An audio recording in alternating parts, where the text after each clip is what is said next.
Olá, gente, tudo bem com vocês? Tá?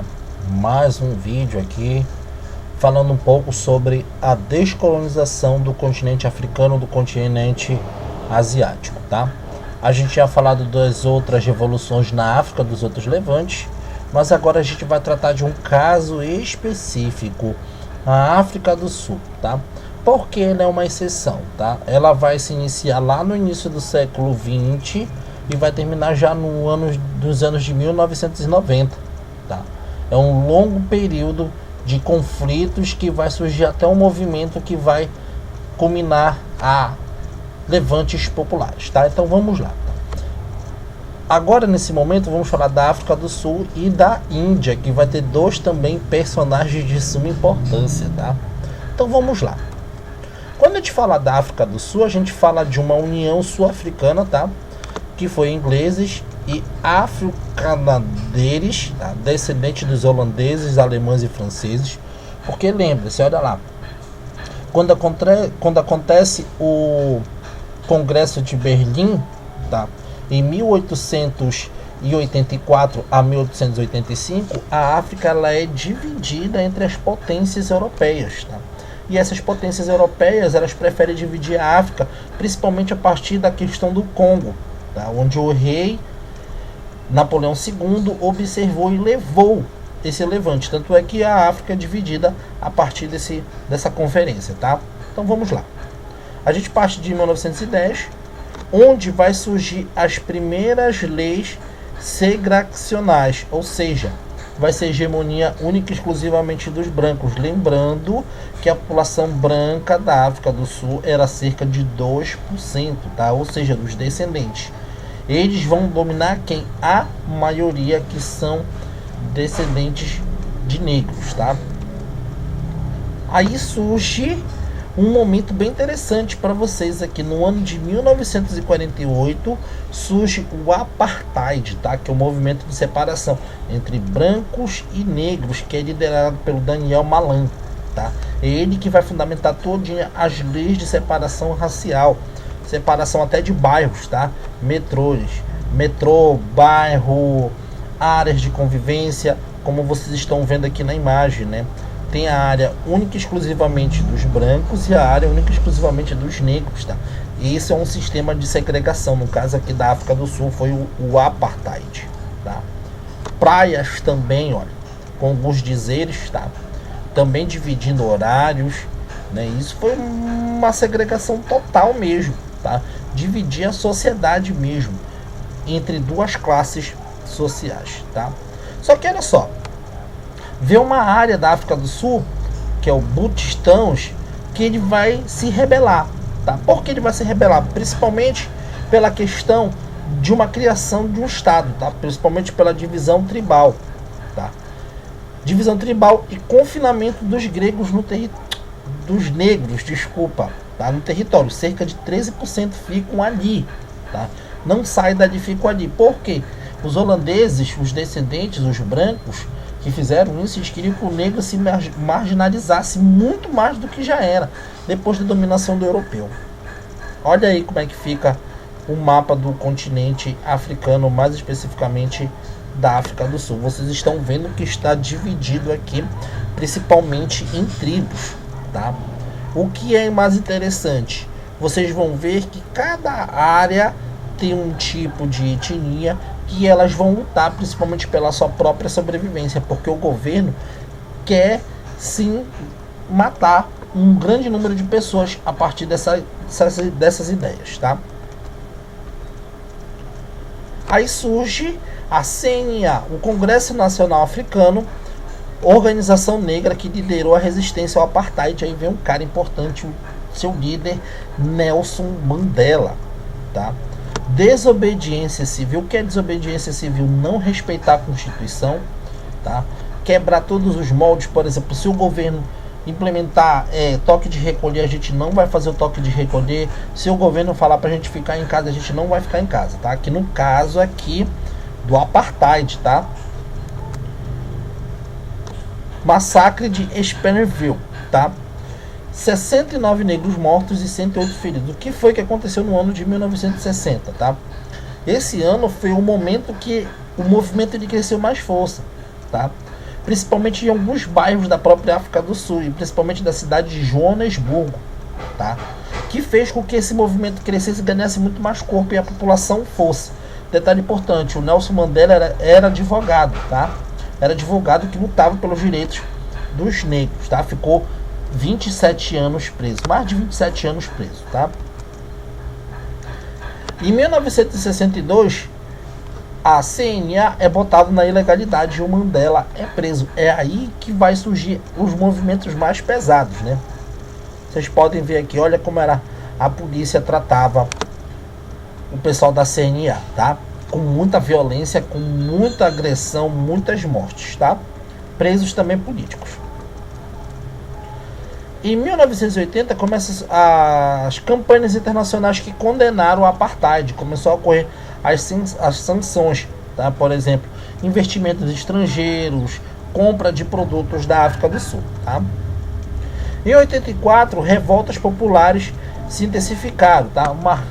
Aí a repressão aumenta, baixa o cacete total, tá? Em 89, o início da transição de Frederic de Klerk, tá? Vai aparecer a fotinha dele aqui, ó.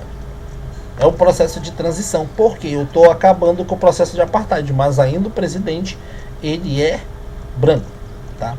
Em 90, a CNA recupera a legalidade e o Mandela é solto. Olha só, pessoal, que interessante. Nelson Mandela, né, lutou bastante e foi solto, tá? E olha o que aconteceu. Em 94, revogação de leis racistas, Mandela se torna presidente eleito da África do Sul. Olha aí a foto dele, tá?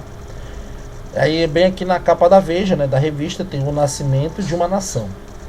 Olha só que interessante, tem um filme, né, que fala de um jogo especial onde o Nelson Mandela fez um discurso de união dos povos, tá? Importante. Aí vem casos destacados na Ásia, tá? Primeiro, e o principal deles é a Índia, tá? A gente falou do Mandela. Ah, detalhe, o Mandela ganhou alguns prêmios, né, importantíssimos, tá? Propagador da paz e outros prêmios sobre a questão da luta dos direitos humanos, tá? E direitos dos negros. A Índia, pessoal, é uma ex-colônia inglesa, tá? No momento que a Inglaterra busca novos mercados consumidores, ela está atrás também de explorar algumas áreas. A primeira delas é a Índia, tá? Só que a Índia tem alguns problemas para ser dominado pela Inglaterra. A questão da religiosidade, até porque a Inglaterra está acostumada com confronto e os indianos não, tá? Aí na década de 20 temos o camarada chamado Mahatma Gandhi, tá? Que foi o líder religioso e o líder popular que fez com que a nação indiana não pegasse nas armas. Olha uma coisa interessante. Na Índia, a vaca é um animal sagrado, né? E os ingleses, não sabendo da situação, não estavam nem aí, massacraram o maior número de animais, tá? Olha aí o nosso amigo Gandhi, tá? É importante. Aí vem de novo desobediência civil, não violência e resistência passiva. Ou seja, os indianos não foram para o confronto direto, eles preferiram a paz, tá? Uma desobediência mais tranquila, tá?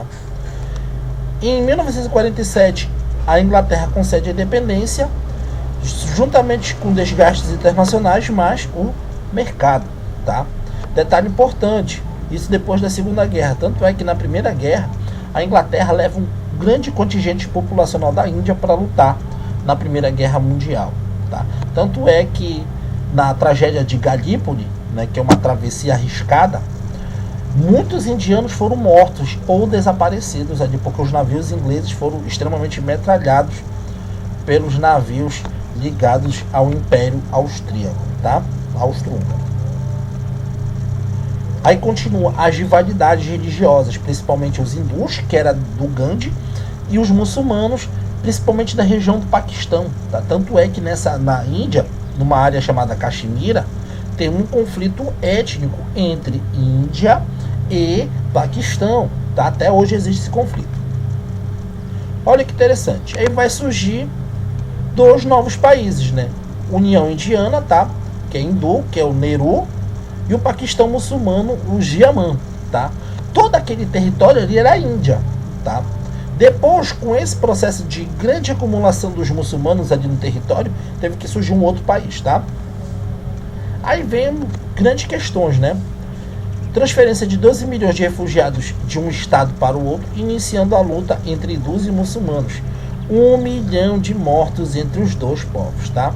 O que é interessante notar aqui, tá? A religiosidade leva também ao confronto, tá? Ilha de Ceilão, budista, novo país em 1948, é a atual Sri Lanka. A ilha de Ceilão era da Índia inteira, tá?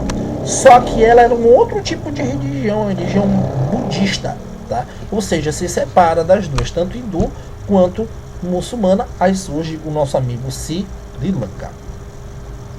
Olha aí os refugiados, tá? Nessa imagem. É importante salientar que esses refugiados vão fugir para vários países até do mundo, da Ásia e da África, tá? E até mesmo da Europa. Olha aí como ficou a divisão.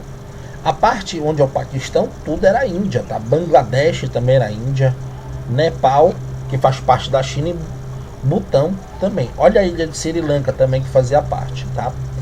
É interessante salientar que esse conflito entre as duas áreas de influências, Paquistão e Índia, principalmente por uma região no norte da Índia, que é a Caxemira, que é uma região muito importante, até hoje elas vivem em conflito, tá? Então é importante salientar. Olha as principais cidades da Índia. A capital, Nova Delhi, tá? A cidade de Calcutá, importante, e Bombaim, tá? Outra cidade importante, tá? Vocês estão vendo que Bangladesh também está na área da Índia, nessa região indiana, tá? É importantíssimo a gente salientar esse mapa aqui, deixando bem claro para vocês como aconteceu essa dominação. Claro que tem a própria dominação da China, tá? Gente, a gente encerra por aqui, tá? Vamos falar em outro momento a questão da China, tá? Porque é importante, a Inglaterra dominou também a China.